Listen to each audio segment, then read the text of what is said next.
La, comu- la comunidad estudiantil online se complace en presentar a ustedes esta magnífica ponencia a cargo del doctor, que lo estaremos presentando ya en breves instantes. Previo a ello, vamos a hacer unos pequeños anuncios relacionados a la temática. Quienes ingresan obviamente van a estar con el micrófono silenciado. Se va a pasar también el link de un formulario para que todos puedan inscribir ahí su asistencia, que será al inicio y será al final de la reunión. Esta ponencia tendrá la duración más o menos de 45 minutos y quedará a criterio también del ponente si es que continuamos un poco más o un poco menos de acuerdo a las circunstancias. Bien, entonces vamos a hablar ya del tema netamente. El tema es impacto psicológico de la migración y desplazamiento forzado. El expositor será el doctor David Sucre Villalobos, psicólogo clínico y psicoterapeuta, a quien le damos la cordial bienvenida. Le agradecemos por estar aquí presente y podernos brindar el conocimiento a todos los que estamos interesados en esta temática. Sin duda alguna, el enfoque será el impacto psicológico que provoca este hecho de la migración en caso forzado. Vamos a hablar un poco referente a la hoja de vida de nuestro expositor. Observamos que tiene una amplia trayectoria. Él es licenciado en psicología por la Universidad Católica Andrés Bello de Caracas. Es especialista también en psicología clínica por el Hospital Universitario de Caracas de la Universidad Central de Venezuela. Bueno, entre algunos otros títulos que él tiene y capacitaciones de la cual eh, él nos puede mostrar en su hoja de vida. También podemos ver que ha sido docente y actualmente reside en la ciudad de Quito, donde fundó el grupo psicológico Psicopompo. Y él participa en algunos eventos académicos, congresos, jornadas como talleres, exponiendo las investigaciones que ha realizado y de las cuales él es partícipe. Una de esas jornadas vamos a hablar hoy justamente en nuestra comunidad estudiantil online. Para todos aquellos que se inscribieron en esta capacitación, seguro va a ser de gran interés y de gran provecho. Estimado doctor, sea usted bienvenido nuevamente. Estamos prestos a escuchar su participación. Adelante.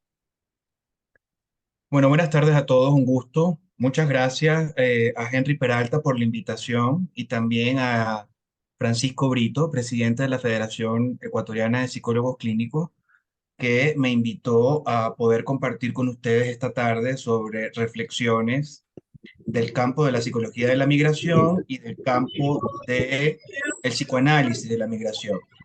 Porque aunque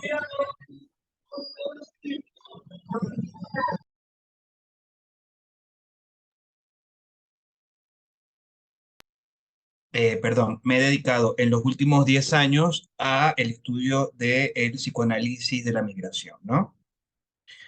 Eh, un poco para dar introducción al tema, quiero decirles que este tema surgió, como les estoy comentando, hace 10 años, ya que yo soy caraqueño, venezolano, y en la universidad donde dictaba clases, que es la Universidad Católica Andrés Bello de Caracas, me estaba dando cuenta que había gran deserción escolar y la diáspora venezolana empezaba a incrementarse en unos niveles en donde les preocupaba a los psicólogos que trabajábamos ahí de planta, porque el proyecto de vida de los estudiantes y el proyecto de vida de algunos profesores y trabajadores del campo administrativo se veía interrumpido por la migración. Para ese momento, yo era psicólogo clínico del Centro de Asesoramiento y Desarrollo Humano, que es el centro de psicología de la universidad que se dedica a hacer atención clínica individualizada, grupal y comunitaria, y decidí realizar una actividad comunitaria que se llamó Venezuela, me divorcio de ti, proyecto de vida y migración. Y de ahí en adelante, bueno, surgió, digamos, un interés genuino que poco a poco se fue incrementando, dado que yo dejé mi país en el año 2016, migré a las tierras del Ecuador y resido en Quito desde mi llegada, ¿no? Había conversado con Francisco para que pudiese conversar con ustedes algunas estadísticas, pero en líneas generales, yo considero que esto es un tema fundamental que debería empezar a gestarse espacios para discutir en los espacios académicos, dado que la migración es un fenómeno mundial y es un fenómeno del hoy. Nos guste o no, la gente está huyendo de los países, ¿sí? Antes quizás las migraciones tenían algún carácter de proyecto de vida para hacer un máster, un doctorado por temas laborales, pero lamentablemente ahorita los desplazamientos se deben a que las personas están huyendo de sus países por las crisis políticas, económicas, por la guerra, ¿no? Y están intentando buscar mejoras en su calidad de vida. Yo creo que es importante que aquí en el Ecuador podamos también conversar sobre esto porque dentro de las estadísticas que manejo, sé que Ecuador es el tercer país en lo que va del 2023 en donde han atravesado aproximadamente 12.000 ecuatorianos la selva del Darién con la finalidad de poder llegar a los Estados Unidos. ¿Sí? El primer país, obviamente, es Venezuela y el segundo país es Haití. Y bueno, considero que es importante que ustedes, futuros colegas o colegas que me están acompañando esta tarde en la sala, puedan empezar a pensar y empezar a introducir en sus dispositivos de atención clínica y asistencial esta situación que no solamente vemos en lo social, no solamente vemos en lo comunitario y no solamente vemos cómo también está impactando nuestras realidades, nuestras ciudades, nuestros países, ¿no? Yo jamás pensé que Ecuador podía llegar a ocupar el tercer país de Latinoamérica que tiene migrantes que atraviesan por vías ilegales, vías de desplazamiento forzoso, la selva del Darién. Quiero iniciar mis reflexiones trayendo un poco ideas que he venido compartiendo con otros colegas de distintas latitudes y recomendándoles que puedan visitar la página del doctor José Bachotegui. El doctor José Bachotegui es un médico psiquiatra catalán de la Universidad de Barcelona, España, y él ha publicado numerosos libros y textos que pueden amplificar y que pueden ayudar a tener una visión mucho más global de esta pequeña conversación o charla que vamos a tener. Como verán, el doctor Achotegui ha escrito sobre los 7 duelos de la migración, y ya hablaremos de eso, de lo que implica un duelo migratorio. Ha escrito un libro sobre la inteligencia migratoria, y ya hablaremos de eso también, sobre el síndrome de Ulises, que son cuadros psicopatológicos y cuadros dentro del campo de la psicología clínica que no están tipificados en los manuales clásicos como el DSM-5 revisado o el CIE-11, pero que al fin y al cabo también son súper importantes para poder abordar a población migrante y sobre todo a población que está siendo en estos momentos y viviendo un traslado, un desplazamiento, un asilo o que tiene una condición migratoria que le pone una etiqueta de vulnerabilidad. Joseba también tiene este libro sobre intervención psicológica y psicosocial en migrantes y minorías y excluidos sociales. Ha sido un catedrático súper importante que incluso generó un máster en la Universidad de Barcelona sobre migraciones. Sacó este test de evaluación para poder medir el estrés y el duelo migratorio. Es un test maravilloso que yo he podido usar en población migrante. Tiene este libro de cómo evaluar el estrés y el duelo migratorio, cuáles son las características específicas del estrés y el duelo migratorio, entre otros textos, que por lo menos estos son los que están en español, porque también tiene numerosos artículos y tiene también publicaciones en el idioma del inglés. Basándonos en la teorización de José Bachotegui y basándonos en la teorización de los colegas argentinos Grinberg y Grinberg y de la colega argentina Romina Alves, quien actualmente es una colega psicóloga clínica, psicoanalista que reside en Madrid, y ella tiene este libro que se llama Acerca de la migración en la clínica psicoanalítica, fantasía, transferencia y campo analítico. En este libro hay un capítulo de mi autoría. Y recientemente acaba de sacar este libro, Clínica de la Migración, Abordaje, Teoría y Técnica, y también en este libro podrían encontrar un capítulo de mi autoría. Es que quiero compartir con ustedes las reflexiones que traigo esta tarde. Creo que es importante que podamos entender y comprender que estamos viviendo tiempos de hiperculturalidad, desde el surgimiento de las redes sociales. Después del mundo post-COVID, nosotros hemos estado hiperconectados y bueno, gracias a esa posibilidad es que yo estoy en Quito y ustedes generalmente son estudiantes de una universidad que forma parte de la costa de este país y podemos disfrutar esta tarde, ¿no? Pero también, sin duda, yo creo que el ser humano ha tenido que enfrentarse al desarraigo y a la paradoja de habitar estos espacios que, digamos, son espacios como invisibles, son espacios virtuales, es el metaverso, ¿no? Espacios en donde hay un desarraigo y una paradoja, en donde pareciera que estamos habitando no lugares. Estos espacios son espacios que permiten que la gente pueda usar el anonimato y en donde se defragmenta a veces el yo y la comunicación con el otro se matiza por una sordera y por una ceguera que invisibiliza y desmembra los vínculos y las relaciones que estamos manteniendo en la actualidad. Convivimos con las personas en estos lugares en donde construimos a veces identidades que son híbridas, como las identidades que construyen los migrantes, cargadas de una cultura, de una tradición, de un discurso que lamentablemente encarece a nuestro yo y que nutre a ese rol que proyectamos hacia el afuera, hacia la sociedad, y esto genera un matiz que yo denomino un collage identitario, una identidad única, una huella digital que nos funda a nosotros como sujetos que somos únicos, impares y libres. En la actualidad, yo considero, estimados colegas y futuros colegas, que ser uno mismo no es una cosa simple, ¿no? Ser uno mismo no significa simplemente ser libre para poder escoger a dónde moverme, a dónde ir, dónde estudiar, dónde hago el máster, dónde hago familia, con qué enamorada o enamorado elijo escoger mi camino, ¿no? Ser uno mismo es una carga que es muy, muy poco liviana para nuestro yo. Porque ser uno mismo implica, como dicen las teorizaciones del psicoanálisis, que uno tiene que cargar con uno mismo. Y en muchas ocasiones esta carga es cansona, fatiga y aniquila a nuestro yo y también a la identidad donde se sustenta este yo. Desde esta visión, que es una visión, yo sé que un poco filosófica, existencial, pero que no deja de ser psicológica, es que yo creo que podemos entender a la depresión y a la clínica de la soledad y a esa pandemia que está surgiendo posterior al post-COVID, en donde la depresión es una patología del sí mismo. Y como es una patología del sí mismo, en los tiempos que estamos viviendo, estar deprimido es estar cansado de uno mismo, es exiliarse, es migrar de nuestro mundo interior, es enfermar nuestra mente. Yo considero que en un proceso migratorio, la mayor afección que sufren los migrantes por desplazamiento, por traslado forzoso, ¿no? Es que existe como una desintegración identitaria, que hay que tener mucho cuidado porque incluso a veces puede generar cuadros psicóticos. Y esta desintegración identitaria necesita una reconstrucción. Y esa reconstrucción va a estar fundamentada en lo que José Bachotegui, como les mencionaba al inicio de la charla, dice que es la inteligencia migratoria.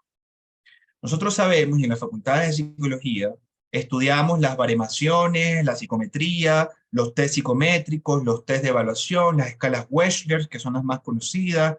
Algunas otras facultades se permiten estudiar las escalas de Kaufman, el KBC, el KBIT, ¿no?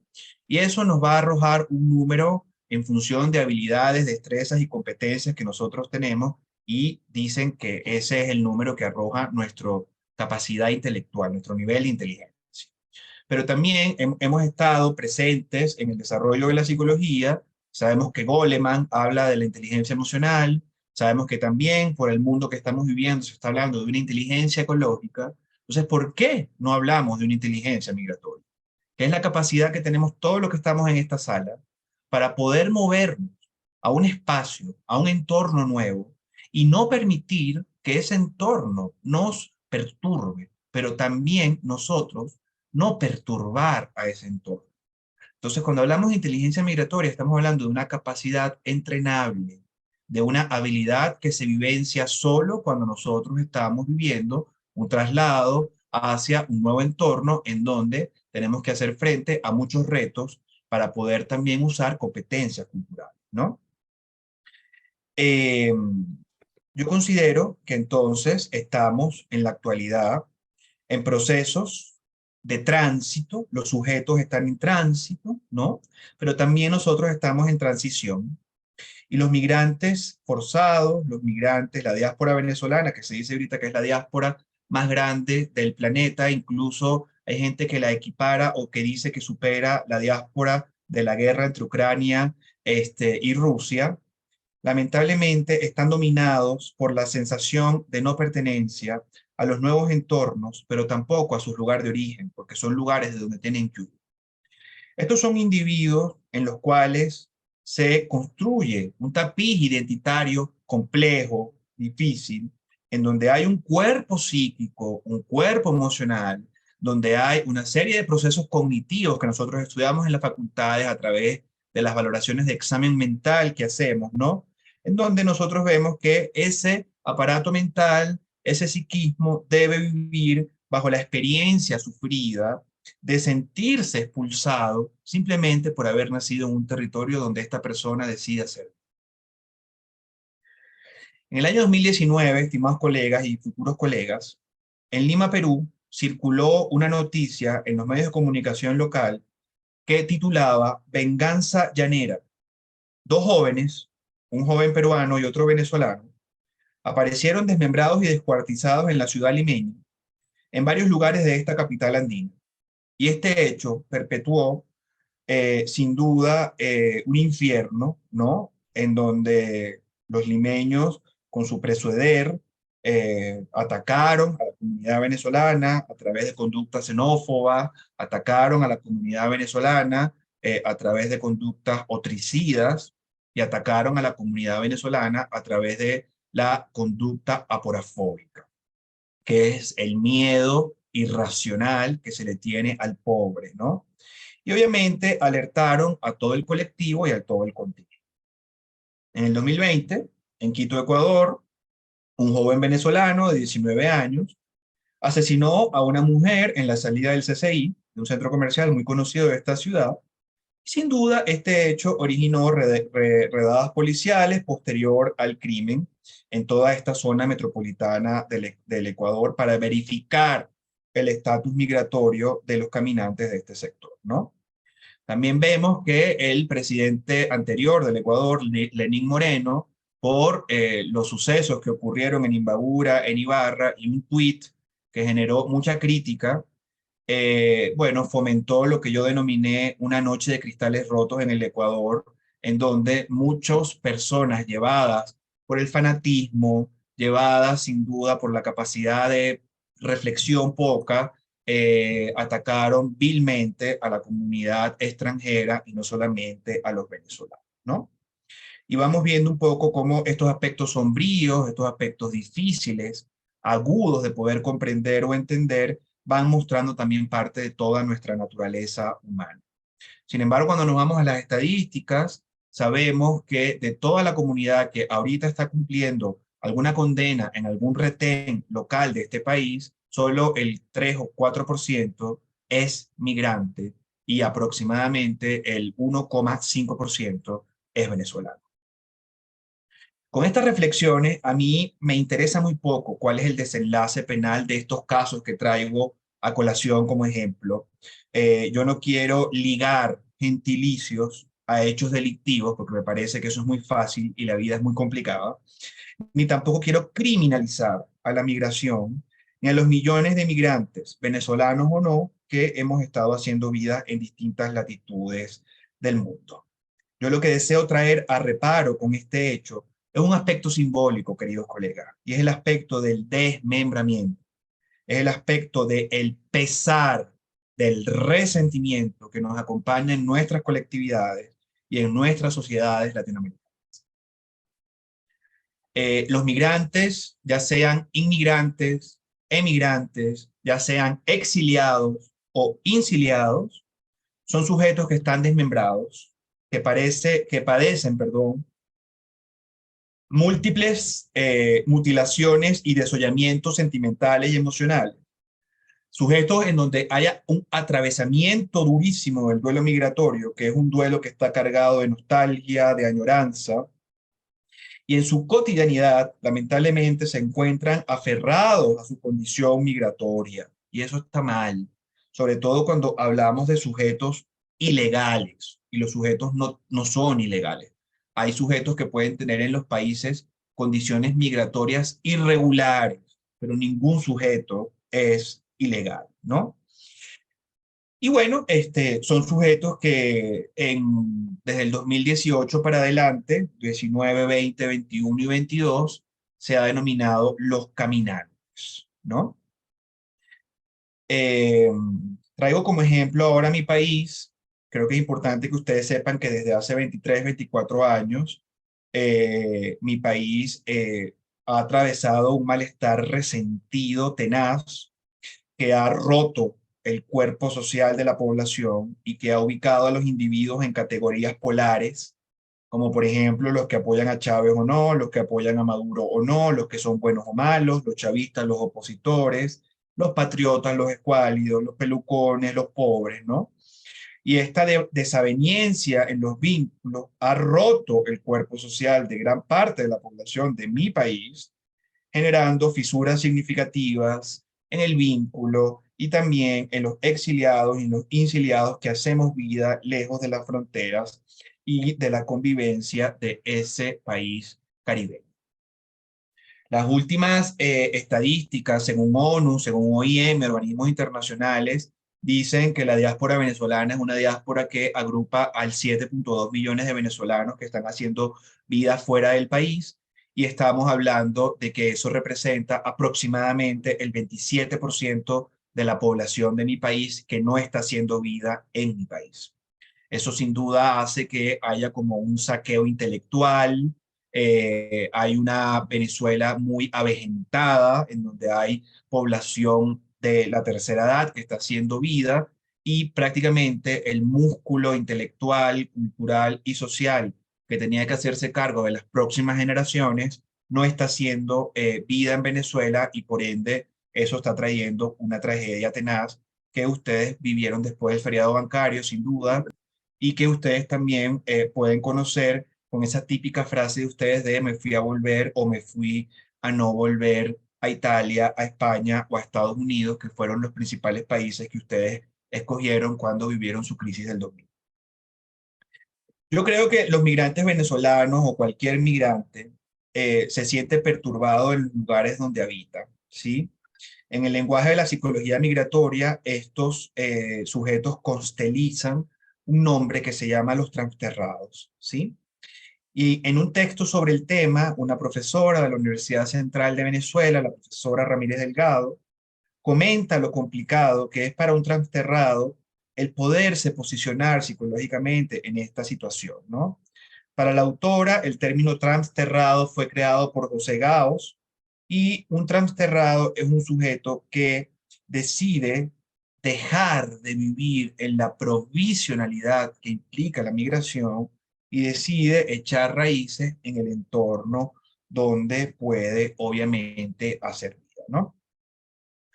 Yo creo que es importante que sepamos que lo vemos en las terapias de familia, lo vemos como psicólogos a través de los mecanismos de la proyección, ¿no? A veces es muy fácil ver a través del ojo ajeno las dificultades o las desavenencias del vecino, ¿no? Sin embargo, a veces nos preguntamos por qué ese jardín es mejor o peor, por qué a veces a través del odio nos vinculamos, a través del resentimiento nos atacamos, y a través de la violencia y de la agresión, bueno, generamos ciertas relaciones que son asimétricas, generadas de poder y que generan mucho maltrato para el cuerpo social y mundial, ¿no?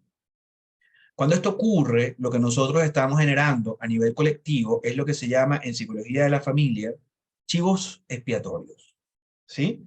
El chivo expiatorio es un sujeto que está cargando con todos los males sociales, con todos los males culturales, porque es difícil hablar de nuestras complejidades y es difícil el poder procesar, bueno, nuestras partes más oscuras y menos luminosas, ¿no? Cuando un colectivo, una diáspora, una persona, por su calidad migratoria, se le atribuye o se le ataca como chivo expiatorio, yo creo que el destino personal del sujeto o el destino colectivo de esa nación aviva las experiencias de esas cargas del yo de las que hablaba, y es difícil el poder asumir esas proyecciones y esas transferencias, esos afectos negativos y esos sentimientos de maldad, Y bueno, lamentablemente eso es lo que desde el punto de vista psicológico activa la conducta xenófoba, activa la conducta autoricida y activa la conducta aporófoba, ¿no?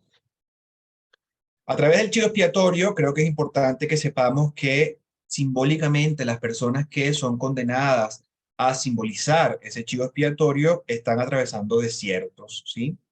Desiertos en donde hay que luchar con lo personal, con lo transpersonal, con lo desconocido, desiertos en donde hay que luchar, bueno, sin duda, con la vitalidad, la espacialidad, la autonomía, y traslados en donde el caminante debe batallar con las guerras de la frontera, con el no tener papeles, con el hecho de enfrentarse a tener que sacar visas, y esto sin duda produce un infierno, una maldición y un destino que autodestruye a este migrante y que complejiza en los individuos locales o receptores conductas obviamente cargadas dentro de lo que se llama en psicología social prejuicios, estereotipos, ¿no? Y conductas en donde se hacen atribuciones sociales, que es el gen de la xenofobia. Quiero que hablemos de los caminantes, porque los caminantes son las personas que nosotros vemos en nuestras colectividades, en nuestras sociedades, que son personas que tuvieron que huir del país, son personas que tuvieron que salir a pie y que llegaron en unos 15, 16, 17 días a este país, atravesando infiernos como puede ser selvas en donde haya cuerpos paramilitares, vejaciones, violencia, ¿no? Maltrato, y generalmente son personas que llegan con capacidades psicológicas muy alteradas, en donde hay poco desarrollo sin duda de la inteligencia migratoria y en donde hay que hacer frente a estrés aculturativo, duelo migratorio y intervenciones muy, muy, muy precarias, como pueden ser los primeros auxilios psicológicos, la intervención en crisis, porque sin duda estas son personas que no están aptas para espacios de psicoterapia o para espacios de atención clínica, quizás como las que nosotros conocemos en los hospitales o en los consultorios privados, ¿no? Los caminantes son esos migrantes que recorren el cono suramericano a pie, son el resultado de un significante empleado para definir a los individuos, bueno, nuevos hombres, extranjeros, forasteros, intrusos que atraviesan senderos y mundos desteologizados y despacializados. Los caminantes tienen una meta a la cual llegar. Los caminantes obviamente quieren abarcar un todo y abrazar un horizonte, un sueño americano, una vida diferente llena de ciertos privilegios que lamentablemente su país de origen no ofrece. Son individuos que en su condición a veces alcanzan la libertad que tanto anhelan e incluso la muerte, como hemos podido ver en también estadísticas de la selva del Darién. Esa selva que es el tapón que está entre Colombia y Panamá. Eh, yo creo que es importante que sepamos que la conducta del caminar hace referencia a una conducta de a estar de paso, a emprender un viaje, y es una situación en donde el caminante entra en un contexto sin velo. El caminante puede mirar y ver todo lo que ocurre a su alrededor sin hacer contacto ni vincularse con eso, ¿no? El caminante gana una libertad, pero también pierde horizontes, sin embargo, gana visiones, ¿sí? La mirada del caminante es la que camina y en sus visiones esta mirada está decidida a conocer lo nuevo y a no permanecer estática, ¿no? Es una mirada que recorre superficies y que dirige su atención a lo multicolor del ambiente. Y bueno, es un caminante que obviamente uno lo ve que no está caminando como un turista con cierta serenidad. A los caminantes les falta mucha serenidad porque deben atravesar desiertos y abismos, deben contactar y procesar los elementos propios y sombríos de los infiernos de las fronteras y los infiernos que implica la migración y el desplazamiento forzoso, ¿no? Sin embargo, también vemos cómo a veces ante las adversidades que encuentran en su camino, ellos desgastan su corazón simbólicamente hablando en el tránsito, y a pesar de la lealtad que tienen a la tierra que dejaron y a ese pedazo de continente al que no saben si van a llegar, yo creo que ustedes es importante que sepan que cuando uno ve migrantes, uno no está viendo a personas que tienen un estado mental con una conciencia del aquí y del ahora. Su estado mental no está en el aquí y el ahora. Por eso es que a veces también se confunden con cuadros de disociación, con cuadros histéricos, con cuadros de estrés postraumático, con cuadros de estrés agudos, ¿no? Que son típicos cuadros que vemos en los manuales diagnósticos.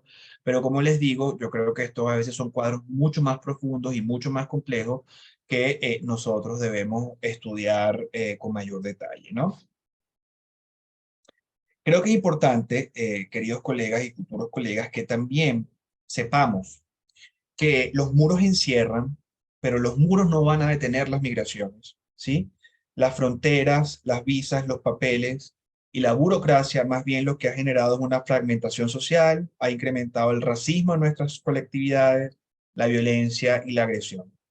Las fronteras son esos espacios geográficos delimitados por la unión y la separación, pero las fronteras, lo querramos ver o no, discriminan, marginan, atacan las lenguas, los gentilicios, las tradiciones, las creencias y la cultura.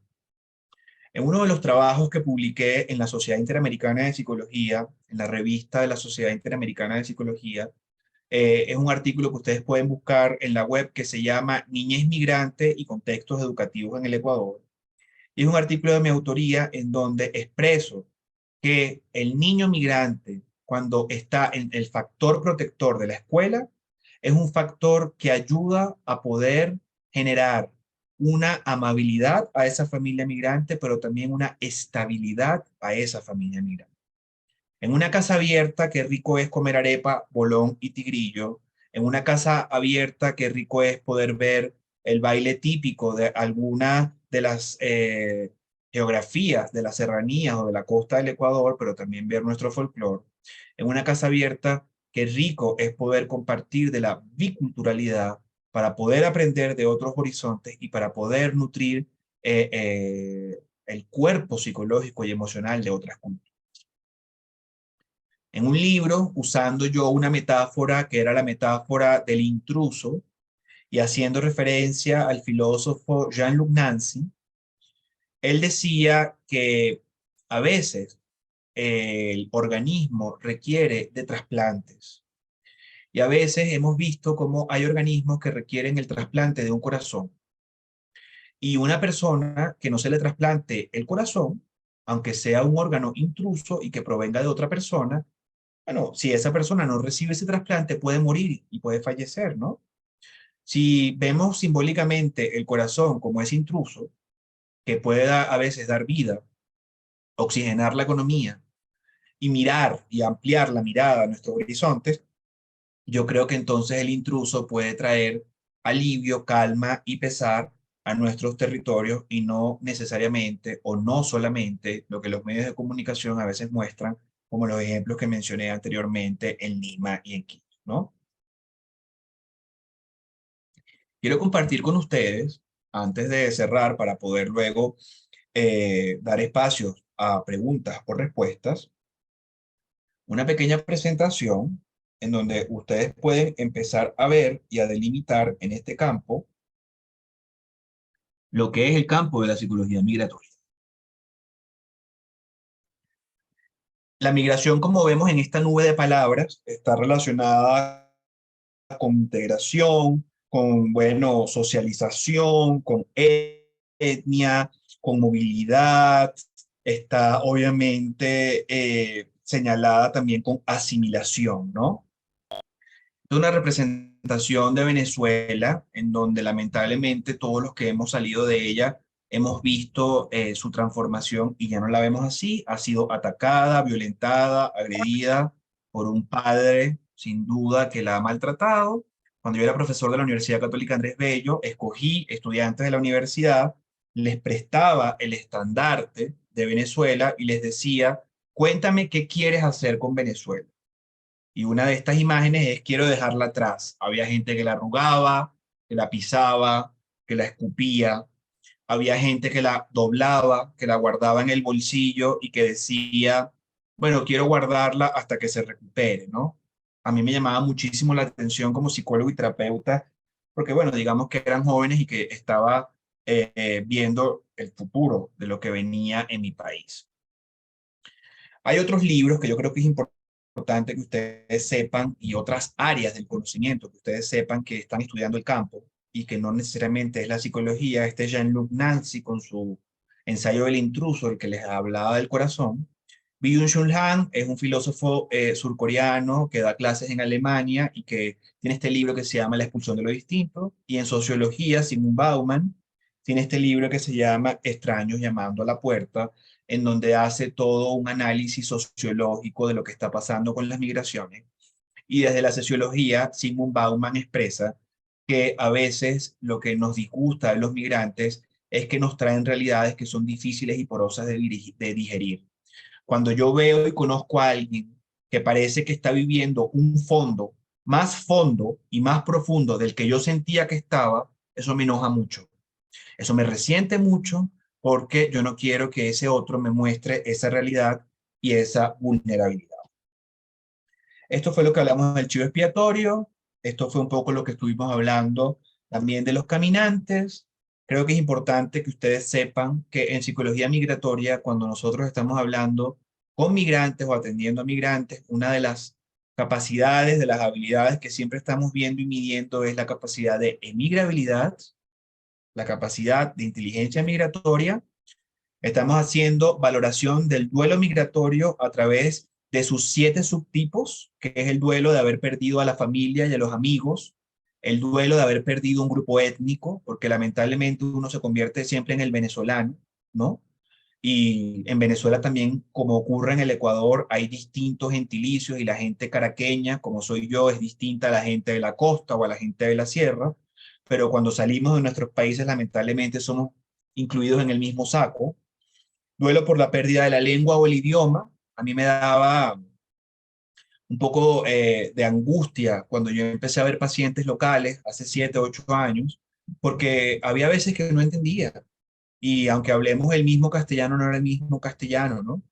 Y esa sensación de estar perdido a veces en la Torre de Babel es una sensación que uno tiene que vivir y uno tiene que aprender modismos también para hacerse entender y para poder, obviamente, hacerse de la lengua, porque también se ha visto cuadros de sintomatología de la lengua. La lengua puede ser un síntoma fundamental en el tema de la migración, sobre todo cuando no se habla la lengua materna al país donde decides ir, ¿no? Obviamente la separación de la cultura, en mi país no hay fanesca, no hay guaguas, no hay colada morada, aunque ya me gustan, pero bueno, uno tiene que también nutrirse de lo que la cultura ofrece, ¿no?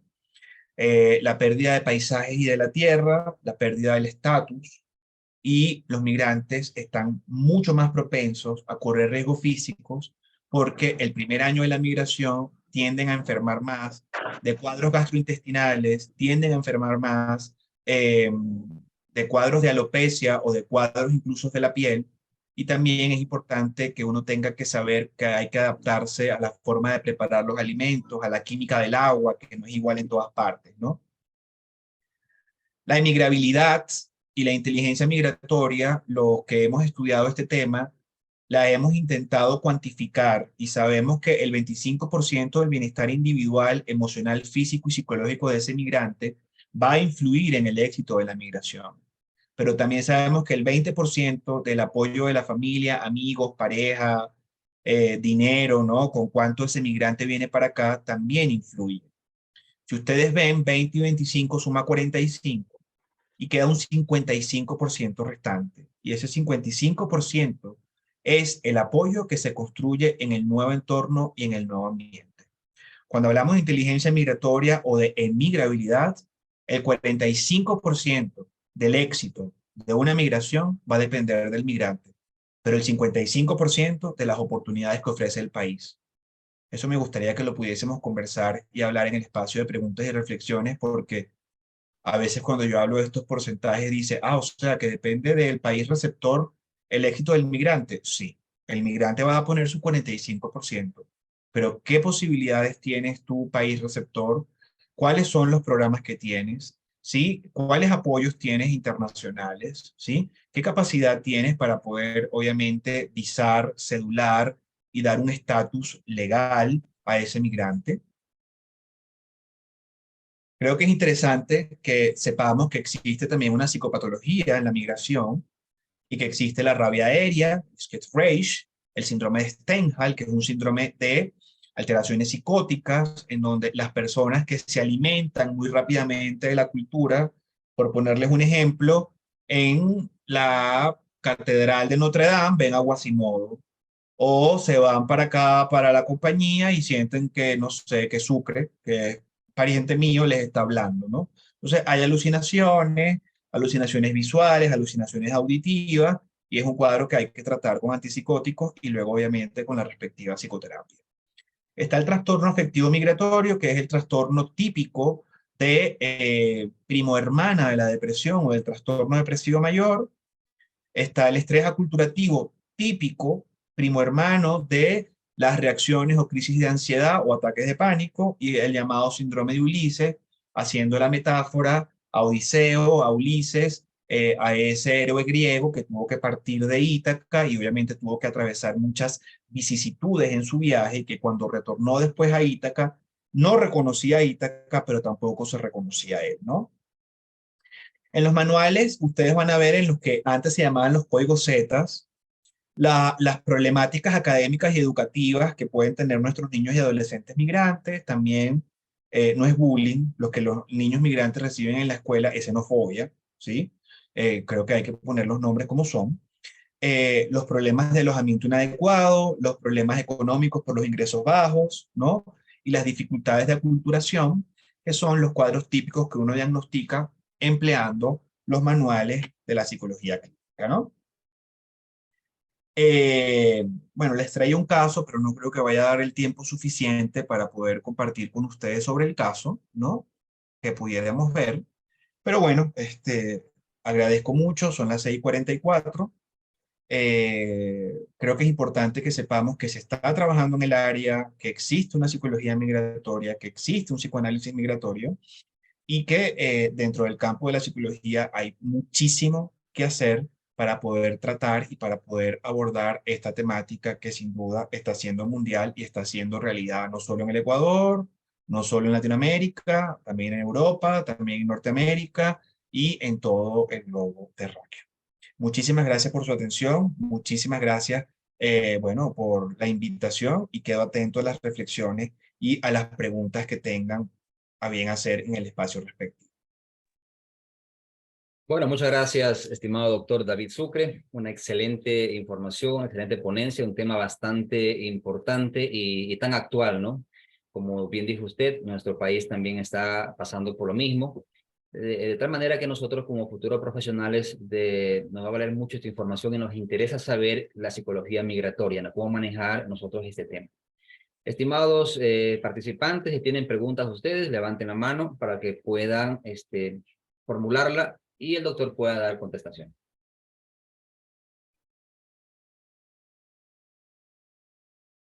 La compañera Paulina. Muy buenas noches, saludos y también felicitaciones al doctor David por esa ponencia. Bueno, yo quisiera saber cómo pudiéramos manejar nosotros como psicólogos digamos, el momento en que recibimos tanta información. Le cuento de un caso porque trabajo en una fundación y estuvimos trabajando con la red de movilidad humana en el terminal terrestre de Guayaquil, en un punto donde se recibía a todos los migrantes, que es la Cruz Roja, y la compañera de la Cruz Roja estaba desbordada en llanto al escuchar cada historia de cada migrante, porque una historia era peor que otra. Entonces ella dejó un momento sus apuntes porque debía llenar una ficha con cada caso, cómo venían, en qué circunstancia venían, hacia dónde van y todos esos detalles que de verdad uno se pone a pensar cómo lograron venir a pie desde tan lejos. Si para nosotros es difícil en carro viajar, imagínese a pie, ¿no? Entonces yo me encontré con una mamá que ya estaba a punto de dar a luz, sus pies estaban muy hinchados, de verdad que era un cuadro muy, muy impactante, pero la compañera de la Cruz Roja no sabía cómo manejar la parte de su control emocional, porque fue todo el día en el que ella recibía tantas historias y de verdad estaba como agotada emocionalmente. Y me gustaría saber cómo nosotros podemos manejar esto, porque esto realmente era un caso de emergencia, ¿no? No había cómo dejar pasar, porque de allí todos los migrantes iban a un refugio. Entonces, me gustaría saber cómo manejar esa parte emocional cuando estamos continuamente recibiendo esta información muy fuerte. Te agradezco muchísimo la pregunta, estimada colega. En el año 2018-19, yo no sé si Francisco estará en la sala y él lo recordará, yo me trasladé a Guayaquil con el equipo de la Federación de Psicólogos Clínicos del Ecuador para poder hacer intervención en el terminal terrestre de Guayaquil. Y una de las cosas que hablábamos después cuando estábamos haciendo el debriefing de los primeros auxilios psicológicos era la importancia del autocuidado del personal de salud sanitario que hace este tipo de intervenciones, ¿sí? Porque estamos haciendo intervenciones de primera mano, de primeros auxilios psicológicos, de intervención en crisis, que no son intervenciones en el campo de la psicoterapia, como yo les decía, viendo realidades y atendiendo niveles de vulnerabilidad muy grande. Pero yo creo que es importante, aunque no sea obligatorio en las facultades de psicología, que los estudiantes de psicología y los colegas más nobles tengan la posibilidad de poder entrar en sus dispositivos terapéuticos, pero también tengan la posibilidad de poder tener los espacios de contención bajo un profesional que supervise este tipo de intervenciones, ¿sí? Y eso es fundamental cuando uno trabaja con población vulnerable. Lamentablemente estamos viendo que en algunos organismos este tipo de intervención no se hace. El debriefing, que es como el poder hablar, el poder conversar y que un coordinador trabaje con los psicólogos acerca de la experiencia y acerca de esos momentos de digamos, furor o de catálisis emocional que requiere el profesional para poder seguir interviniendo. Una sola profesional, dos o tres, para una diáspora o para un número tan grande no basta, ¿no? Le había comentado a Francisco que si ustedes estarían interesados poco más adelante, incluso con él, podíamos hablar de las técnicas de intervención en primeros auxilios psicológicos y de intervención en crisis y de debriefing que se hace en este tipo de casos o en cualquier otro tipo. O sea, porque esto no solamente ocurre con población vulnerable, generalmente los primeros auxilios psicológicos se hacen en casos de catástrofes naturales, de terremotos, de incendios, ¿no? Se hacen también en campo de la psicología jurídica cuando uno tiene que atender a víctimas de abuso sexual. Entonces, bueno, o sea, hay toda una técnica especializada, una serie de pasos que seguir y aparte de eso, espacios de contención donde el psicólogo o la persona que está prestando este tipo de servicios, porque no necesariamente los primeros auxilios psicológicos lo hacen psicólogos, después tienen que tener sus espacios para poder digerir, coagular y procesar lo que la intervención misma ha traído. No sé si te respondo en función de tu interrogante. Sí, sí, por supuesto que sí. Muy amable por la respuesta. Es No, que a ti. justamente esto era lo que ocurría. Nadie sabía qué le ocurría a la compañera y en realidad estaba desbordada porque todo el día había atendido cada caso. Entonces, una historia, como te digo, era peor que otra y eso le llevó, creo, a una crisis emocional. Eh, sí necesitan de verdad, como tú dices, la supervisión de un psicólogo profesional allí. Muchas gracias. Muy De un coordinador que pueda hacerse cargo de ellos. O sea, ellos se están haciendo cargo de los pacientes o de las personas, pero hay un coordinador que se tiene que hacer cargo del equipo. Eso es fundamental. Muy bien, Ramón tiene también una pregunta.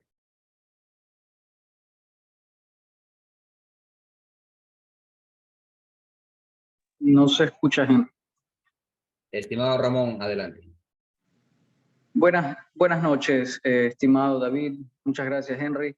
Me parece muy interesante y quiero como recapitular lo que dijo acerca de la posible capacitación o charla a futuro con referente al tema de los coordinadores de abordaje del tema migratorio para evitar que los que estén al frente, en la primera línea, abordando los casos más difíciles, puedan caer en una crisis emocional por no tener a alguien que les dé soporte.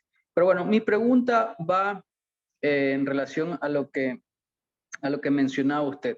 El 55% del cómo va a tomar la persona el tema de la migración depende al lugar donde va.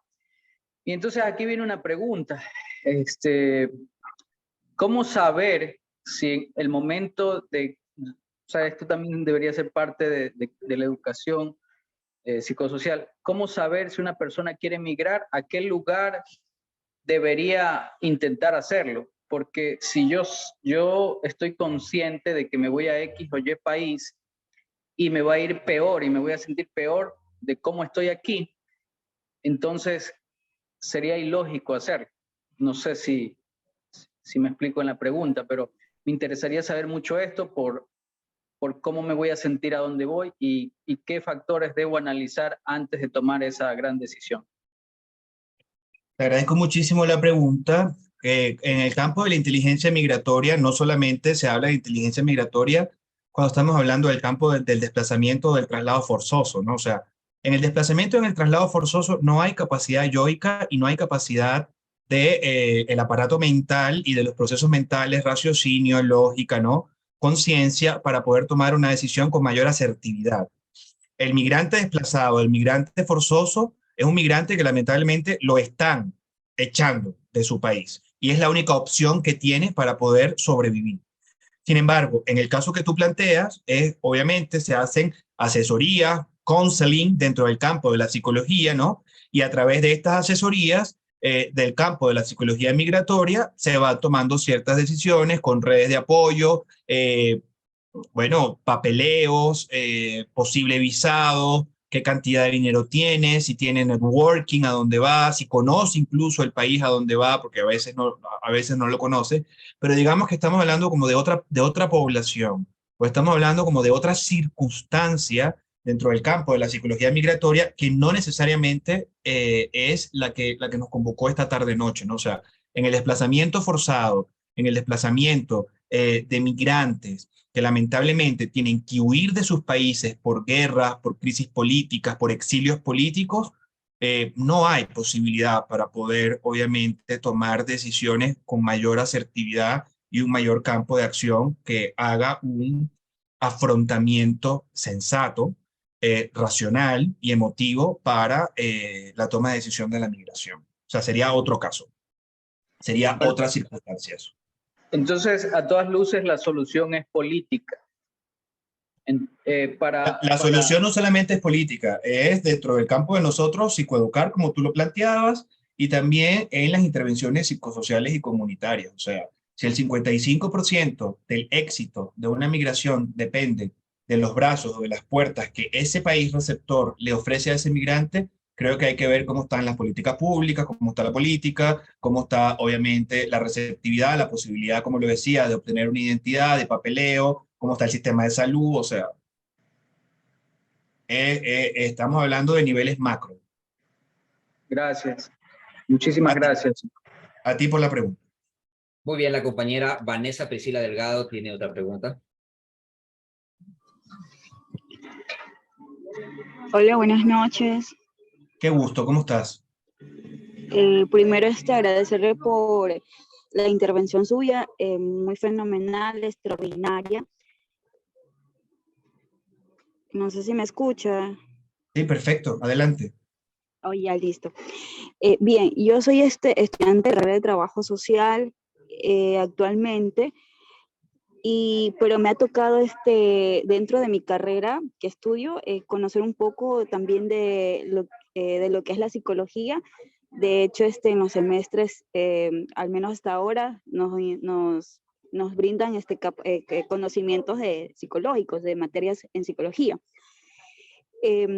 Yo hace días anteriores, puedo decirlo que hace unos 8 días más o menos, conocí a un caso de una extranjera, es una venezolana específicamente, y ella tenía un problema, había tenido un problema porque había venido a Ecuador embarazada y cuando dio a luz acá en Ecuador, pues lamentablemente se le complicó su parto, el nacimiento de su bebé.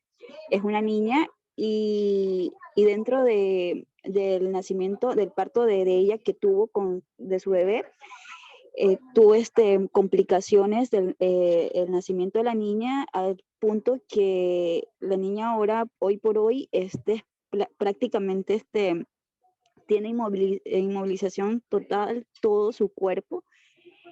Y justo me lo comentaba una amiga, yo todavía no conocía el caso, digamos, acerca con ella, no había tenido contacto directamente con esta persona, y ella me comentaba lo tan difícil que es, que cómo se trabajaría inclusive psicológicamente, porque ella ya tenía hijos anteriores, y tomar esta noticia de que su bebé quizás debió haber nacido sano aparentemente, sin ningún tipo de complicaciones, y que lamentablemente quizás, como podría deducir a lo mejor, una probabilidad de que no se hicieron las respectivas atención adecuada de parte de los médicos, y se dio el caso de lo que le sucedió a esta persona.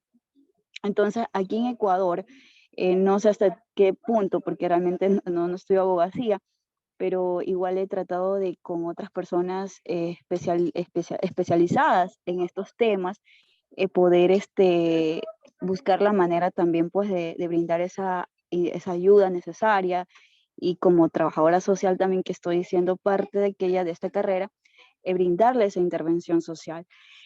La chica, porque todavía es joven, ella dice, yo no creo que esto me haya pasado a mí aquí en Ecuador, he recurrido a una fiscalía a hacer la denuncia, bueno, quizás por falta de conocimiento también de la persona, ¿no?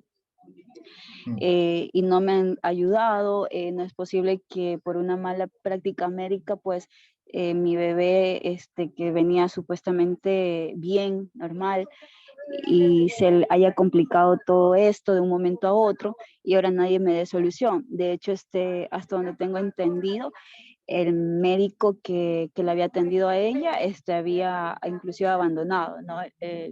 El hospital. Ya no se encuentra en la misma ciudad. Entonces, es lamentable, y mi pregunta es, ¿cómo trabajar con estas personas de estos casos que son totalmente, yo considero que también vulnerables sus derechos? Son personas que a lo mejor por distintas situaciones emigran, y lastimosamente en el caso de esta chica, que nunca imaginó, le sucedió aquello. Cómo trabajar psicológicamente, porque realmente es una mujer que está devastada, porque tampoco, o sea, yo todavía no soy mamita, pero yo creo que todas las mujeres anhelamos tener nuestros bebés que vengan al mundo sanos, sin ninguna novedad, sin ninguna complicación, y aún más cuando uno va a un médico, lo que busca es la atención que sea perfecta, ¿no? Mm. Bueno, Entonces, yo te agradezco el comentario, porque eso narra, al igual que lo que comentaba la primera intervención, los casos de vulnerabilidad a lo que estamos haciendo referencia cuando hacemos este tipo de atención. Yo creo que cuando hay una ineficiencia de parte de las instituciones, digamos, del Ejecutivo, de las instituciones que tendrían que hacerse cargo de eso, uno debería apoyarse del tema de las ONG o de las fundaciones. Y mucho cuidado con la posibilidad de revictimizar a una persona que está en una situación ya de vulnerabilidad.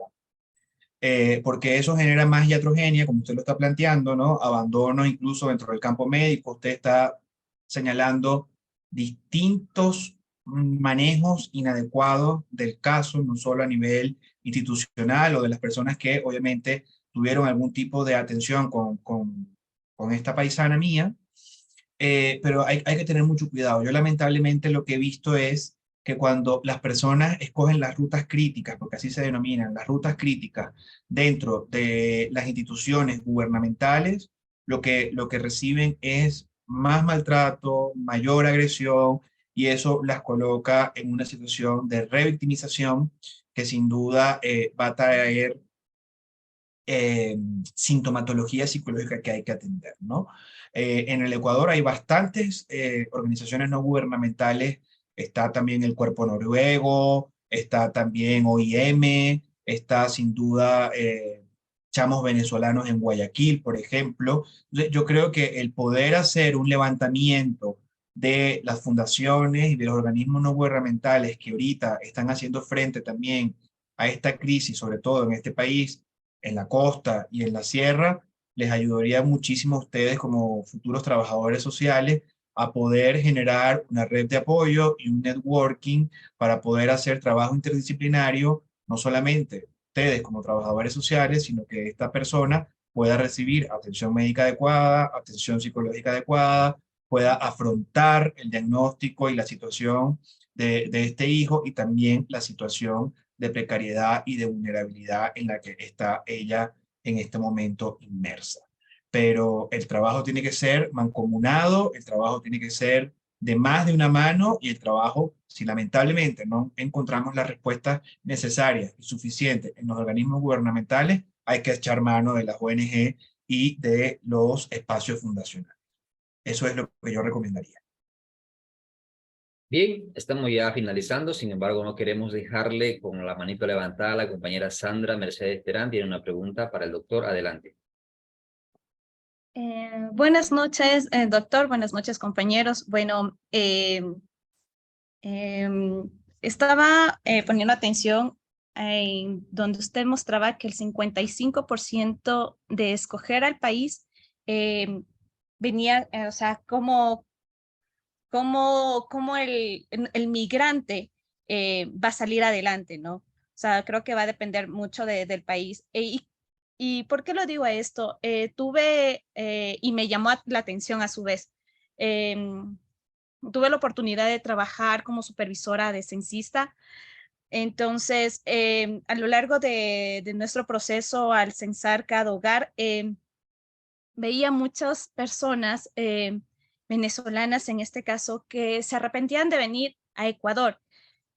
Muchos venían con sueños y aspiraciones, pero en el transcurso del diario vivir, veían a muchas personas discriminar. Les discriminaban, me contaban ellos, porque no podía, por su dialecto. Muchos eran médicos, me sorprendía mucho una pareja de médicos que ellos pues tenían que vender frutas para poder subsistir en este caso, ¿no? Entonces, entre tantas historias que conocí en este proyecto, me llamaba la atención de cómo nosotros como ecuatorianos no llegamos a tener esa humanidad y los juzgamos todos en un saco, porque si recordamos bien que la delincuencia hay en todos lados. Y al ponerle en el mismo saco a nuestros hermanos migrantes, nos hace también culpables. Me sentía un poco, o sea, y muy, muy mal de cómo nosotros no vemos más allá de cómo ellos están pasando. Y veía también que tanto las emociones, y es algo que se transmite, una persona puede transmitir odio a otra si no tiene muy en claro de cómo ellos estuvieron pasando día a día para llegar a lo que todos queremos, estabilidad, queremos tal vez ayudar a nuestra familia que está en otro país. Y lo hablo así y me da tanta tristeza porque alguna vez tuve que yo irme a Chile y me fui con mi hija pequeña. Entonces, pegarte mucho, te pega la comida, te pega el dialecto, te pega la cultura y extrañas todo. Más que una pregunta era tratar de expresar esta parte de seamos más sensibles y empáticos con nuestros hermanos migrantes. Eso era, doctor. Agradezco el comentario y bueno, al hacer censista, seguramente te dio la posibilidad de poder contactar con otras realidades hay que estar esperando los resultados del censo sin duda. Y también, bueno, recordar que el Ejecutivo de este país abrió un proceso de regularización, sobre todo a la comunidad migrante y a la comunidad venezolana, desde agosto del año pasado, que cierra este año. Y bueno, también poder ver un poco lo que esos resultados de ese proceso va a arrojar. Para la Organización Nacional de Naciones Unidas, en el Ecuador existen alrededor de 500.000 de venezolanos haciendo vida en este país. Es el cuarto país que acoge más venezolanos, después de Colombia en primer lugar, luego de Perú, luego de Estados Unidos y Ecuador. Entonces, digamos que ustedes están en el top 5 intentando con sus políticas públicas, con su ejecutivo, el poder dar respuestas que sean obviamente certeras y que tengan un impacto dentro de lo que tú estás planteando. Pero también habrá que ver los resultados del censo. Claro, o sea, más que todo, de hecho, las personas tenían mucho miedo al censarse, porque ellos decían, bueno, es que me van a sacar del país, no tengo dinero para sacar mis papeles, entre tantas cosas. Y claro, nosotros como supervisores teníamos que persuadir el censo y muchas personas lo hacen y dan información por maldad, o sea, y lo he visto como dueños de casa que no les permiten a ellos censarse y no sé con qué fin, pero nosotros éramos ahí al pie de la lucha porque necesitamos datos exactos de ellos, necesitamos que ellos también sean tomados en cuenta. Lamentablemente, la sociedad donde nosotros vivimos no se da cuenta que un censo con las personas migrantes es tan necesario, porque de ahí vamos a tomar posibles soluciones para ellos. He visto muchos niños quedarse solos de hijos migrantes que han tenido que pasarles y botarles pancito para que puedan comer. Es muy doloroso, en serio, trabajar en esto, pero a su vez me llenó tal vez de orgullo de algunos ecuatorianos que fueron muy sensibles. Me dejan mucho aprendizaje y a su vez me encantó su ponencia, aprendí demasiado y creo que me llevo eso, o sea, el trabajar y su ponencia hace que nosotros como yo como estudiante tome diferentes estrategias para abordar a estos pacientes. Eso, doctor. Muchas gracias. A ti, Sandra. Bien, muchas gracias a todos por sus preguntas muy oportunas. Gracias a usted, estimado doctor David Sucre. Antes de culminar esta ponencia, quería mencionar lo siguiente. Estaba invitado también el doctor Francisco Brito, presidente del Colegio de Psicólogos Clínicos del Ecuador. Sin embargo, por motivos de fuerza mayor, no fue posible su asistencia. Pero bueno, el doctor David Sucre ha sabido llevar el tema en su totalidad. Y claro, todos vamos con el aprendizaje en nuestra mente. Quisiéramos meditar en lo que hemos aprendido y quizá más adelante pudiéramos también planificar, si alguien tiene doctor, ayudarnos con una futura capacitación ya para analizar quizás las técnicas a utilizar en el caso de los migrantes, ¿no? Al ser una migración forzosa o forzada, pues tiene una connotación muy diferente a cuando alguien decide emigrar por voluntad propia o porque así lo considera oportuno en su vida familiar o personal. Bien, sus palabras finales, doctor, de despedida, porque estamos cerrando ya el programa. No, bueno, agradecido contigo, Henry, como lo dije también al inicio de la conferencia con Francisco. Y bueno, queda la posibilidad de poder dar ese espacio de capacitación para poder hablar de primeros auxilios psicológicos y de intervención en crisis. Lo podemos coordinar según las agendas.